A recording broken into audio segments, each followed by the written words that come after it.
Hola, ¿qué tal? Estamos en Aprendices de la Mente y hoy día vamos a hablar acerca de ¿estás en una relación tóxica? ¿Tienes a una persona tóxica? ¿Tienes a un zorrillo? No lo sé. Bien, esta es una palabra, una palabreja así como de moda, ¿ya? Salió en un libro, Gente Tóxica se llama, de Bernardo Stamateas. Creo que en el 2014, bueno, yo lo conseguí por ahí en esos años. Lo chequé, lo leí y dije, oye, sí, la gente tóxica, las relaciones tóxicas, como que, no van. O aléjate de la gente como la vibra, o la gente posesiva, celosa, ¿no? Y así como que ya se solucionó tu vida. Pero creo que esta palabra es simplemente una moda más para decir, tipo, tú tienes la culpa en esta relación y entonces ándate, no mereces amor. O simplemente decir que estas relaciones tóxicas, estas relaciones malas, no se merecen y listo, no deben de estar. Entonces así nos simplificamos la vida y prácticamente no solucionamos nada. Voy a hacer una metáfora. Imagínense a estos animalitos, por ejemplo el zorrillo, el erizo, la cobra, el pulpo. Botan su tinta, botan su orín, botan su veneno, sacan las púas. El escorpión, gracias Shaggy. El escorpión también, con una intención, porque hay una amenaza, porque algo les está dando un peligro, una situación de peligro.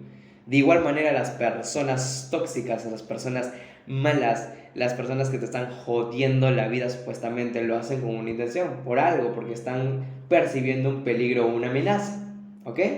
Vamos empezando por ahí. Entonces, estas personas no lo hacen por locos o por rayados, simplemente porque sí. Están en estas relaciones y se comportan de esta manera porque de repente sienten un peligro, porque de repente sienten que hay un tercero, porque de repente estás mostrando algunas actitudes que les provocan dudas, ya también. Sienten que te estás distanciando de manera inexplicable y de la nada. Estoy diciendo lo que sienten, ¿ah? Sienten de repente que hay poca frecuencia de...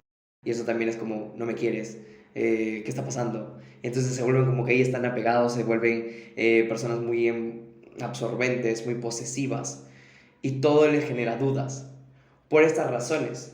No quiero decir que tú, buenito, buenita, ya que no eres el tóxico, no eres la tóxica, estés haciendo estas conductas, pero al menos esta otra persona, por su crianza, por sus ideas, está sospechando de esta manera y por eso es que bota esos celos, por eso es que bota su veneno. De esta manera podemos decir que las conductas de toxicidad, estas cosas de las que siempre nos quejamos, de las que siempre decimos se hace la víctima, es como que el posesivo, la posesiva, la loca, entre comillas.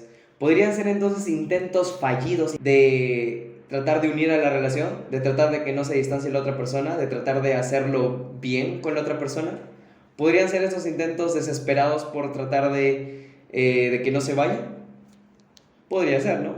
Pero otra vez, son intentos fallidos, son intentos malos, intentos que al final terminan hiriendo también a la otra persona porque como que te desesperas y no sabes qué hacer. Una buena respuesta ante esto, como para que ya no exista esta idea de la toxicidad, de la gente tóxica, es conversar con la persona y darle como respuesta de que no estás haciendo todo eso, de que no estás teniendo un tercero, de que no es que haya poco porque ya no la quieres de repente porque estás cansado, es que no es que te estás distanciando, es que necesitas un espacio, de que no es que estés interesado en otra persona, simplemente quieres otras experiencias de repente con amistades porque ya mucho tiempo has estado con la pareja, porque a veces nos dejamos llevar por la emoción del momento del enamoramiento inicial y nos olvidamos que también tenemos una vida social y a veces nos absorbemos por esto. Y en la conversación se puede tratar esto y se desaparece de cierta manera la toxicidad. ¿Por qué? Porque la persona se siente a salvo. Así como los animalitos cuando ya se sienten a salvo no brotan, no sacan eso,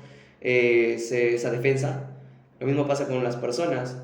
Cuando se sienten a salvo, cuando sienten que ya hay una tranquilidad, no sacan el veneno. Y obviamente esas cositas se tratan en terapia, vayan a terapia, obviamente, siempre. En todo caso, para alguna solución, para una disolución del problema, siempre, siempre, siempre van a estar en las conversaciones, en lo que se diga, en lo que se entienda. Entonces, si estás preguntándote, ¿estás en una relación tóxica?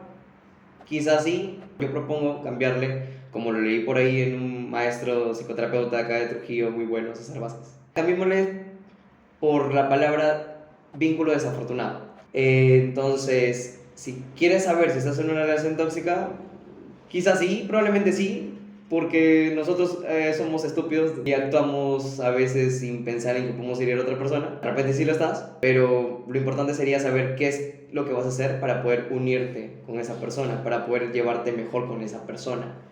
Obviamente en terapia o obviamente en los siguientes videos que voy a hacer, vas a saber también cómo llevarte mejor con la otra persona, cómo no verla como algo malo, sino que como una persona que también se equivoca y como tú también una persona que te equivocas. Y ya está. Y se fue toda la vaina de si hay toxicidad, si está mal, si estás viviendo una relación tormentosa, estás viviendo una relación que no sabes cómo sobrellevarla. Conmigo vas a saber cómo sobrellevarla. Venga a terapia. Otra vez, mira los videos y espérate a los siguientes. Bye bye, chao.